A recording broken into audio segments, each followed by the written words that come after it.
Madeline Frankie and Griffin Reitke with this week's nightly news. Spring sports are in full swing at Dominican. Let's go to reporter Andrew Hobbs with updates on sports. Thanks, Griffin and Maddie. Spring sports are in full swing as girls soccer and boys baseball are already into their seasons. Girls softball starts tonight, March 29th, in a non-conference game against Whitefish Bay, and boys tennis have their first match again on April 11th against Brookfield Academy. The boys baseball team won their first game against Milwaukee Hamilton 7-6, scoring the winning run late in the 6th inning. Connor Schwartz led the team in scoring with 3 RBIs. The boys play Livermore Lutheran next April 3rd. The girls soccer team lost their first game 0-3 to Kenosha St. Joe's. The girls play again on the 2nd of April against Martin Luther. Back to you, Griffin and Maddie. Thanks, Andrew. The Hunger Games opened at theaters on Friday, March 23rd. The movie is based on the first novel of the Hunger Games series by Suzanne Collins. The movie has been a huge success, and its premiere showing almost outsold the last Harry Potter movie. I really enjoyed the movie, and it kept me on the edge of my seat. Yeah, I agree, Griffin, and I loved how closely the movie plot stuck to the story of the book. May the odds ever be in your favor. On Wednesday, we had a club period in the morning. Lots of clubs got together to meet and have fun activities. All physics students were required to attend activities in the physics room. Students from UWM came and performed demonstrations involving physics and other sciences. Dominican's annual auction is this Saturday. The theme is a night at the museum. Many students are volunteering at the auction, and school is canceled on Friday to set up for the auction.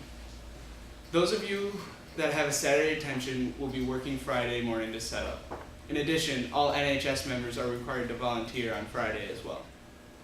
Lots of press and media have been circulating around the death of 17-year-old Trayvon Martin, who was shot February 26th in Sanford, Florida.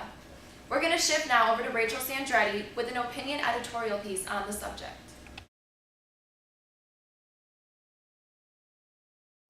Thanks, Maddie and Griffin. The tragic story of Trayvon is an example of prejudice and racism combined with unwise gun laws. According to MSNBC, Zimmerman wanted to be a cop, but it never played out for him, which doesn't seem surprising. Since then, or for the last 6 years, Zimmerman has called the police to report individuals in his neighborhood 46 times. But at the end of the day, the fact that Zimmerman was allowed to go home after the shooting, was not drug tested, and kept his clothes, which would have been valuable evidence, is absolutely ridiculous. The lead homicide investigator in the Trayvon Martin case recommended that Zimmerman be charged with manslaughter, according to ABC News. However, the state attorney's office, headed by Norman Wolfinger, decided that there was not sufficient enough evidence to lead to a conviction. Maybe that's because the cops didn't do their job when they had the chance. It's sad to think of how differently this case would have been if it had been a white 17-year-old.